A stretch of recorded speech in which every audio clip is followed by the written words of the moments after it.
In 8 days, the Fed gets a brand new chair. Kevin Warsh, you coming in. You are the first chairman of the Federal Reserve to have over $100 million in crypto in your portfolio. We got a regime change week coming up. The Fed, the Foundry, and the Frontier are all going to be changing within the next week. Today, we're going to be getting into some stocks, some news, and some charts.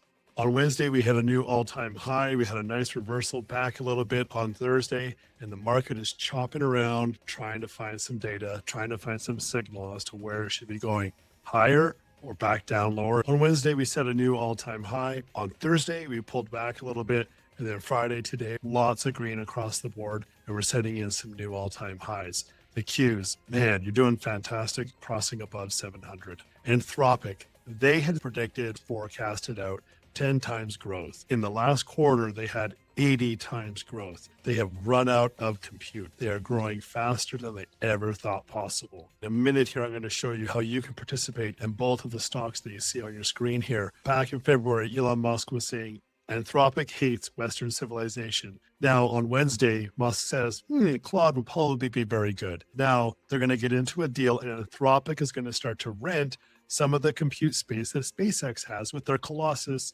data center down in Memphis, Tennessee. Have you heard of VCX? That's a Fundrise Innovation Fund, trade on the stock market. They have invested in Anthropic at 20% of holdings, Databricks, even OpenAI at 10%, and SpaceX at 5%. If you want to participate in these companies, VCX is a way to do that. If you're looking for something a little more liquid, buy Crane shares. AGIX has also the same investing strategy. They have some ability to tap into the private equity market. However, they don't have as much exposure to Anthropic. I think they're at the 3 to 5%. Elon Musk has put forward a proposal to fund his Terafab. He needs $120 billion, and that will allow him to skip to the front of the TSMC line. He knows he needs a lot of chips for his autonomy focus, for Optimus and Cybercab, and he cannot wait for TSMC. TSMC couldn't produce enough chips for him, so he's going to have to fabricate his own fab. Gold making a rip of above 4,700. He got a 25% year-to-date return on a low VIX at 60. So either complacency is wrong or gold is wrong, because gold is usually surging on uncertainty and geopolitical risk, not on an opportunity to invest with a low VIX. CoreWeave, you got your chart up here. Actually, I would sell a call credit spread in the red zone here above and the put credit spread in the blue zone. The 135 call along with the 140 and selling the 75 with the 70 put as the long. I would be able to sell that for about $1.80 to $2.50. Combined on the Iron Condor, 4 markets, 4 different stories. We got gold going hot with inflation. Bitcoin seems to be doing a regime change. It's doing fantastic. We can bring up Bitcoin here real quick. I've marked off the U.S. attacks Iran here at the bottom. If we thought that was going to be a high point or a turning point of it, it is not. It has continued to rise. The sell pressure is off on Bitcoin, and we've risen above the 50-day moving average, and we are about to test the 200-day moving average. On this signal, once it crosses 200, that's another bullish signal. I would be getting long on MicroStrategy and accumulating additional Bitcoin. Full disclosure, I trade both Bitcoin and strategy, and also hold STRC. Chips, semis, you keep saying CapEx is forever.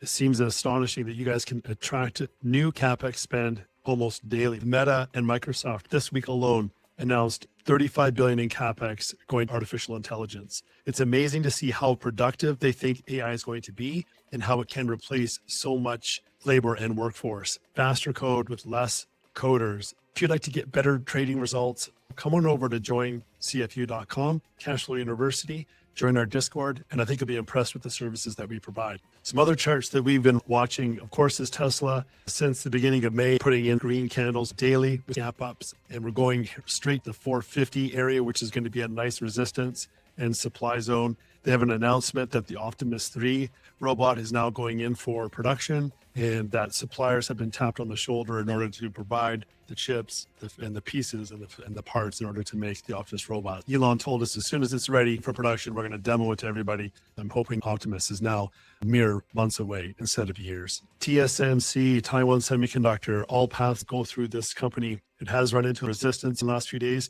We did have a 400, 405 call credit spread on TSM, and that got into the money, so we roll that up. But TSM is very liquid and a lot of demand for their shares, and so we were able to get that up and out very easily. And you do that for a nice credit. Gold starting to consolidate across that 50-day moving average and doing pretty good. Palantir, amazing earnings this week. However, they have not been able to follow that through on the stock price. The stock is priced for perfection, and it's difficult for them to get any meaningful upside participation and buying pressure until we see additional products and bigger contracts coming through. But so far, the thesis has played out for Palantir in terms of their ability to grow year over year, 80% revenue growth, putting in put credit spreads around the 125, 130 area. Let's go over some of the positions we have here at Cashflow University. NVIDIA, the covered call at 207.50. We've rolled up into June, pull it up to the 250, and we can still do that for a net credit. Implied volatility is high on NVIDIA. Time to be selling NVIDIA. Broadcom, good call credit spread for profit. Berkshire Hathaway, just need that to get above 4. FDS on this call debit spread. We do have the 210 on the call credit there, or sorry, on the long call portion leg.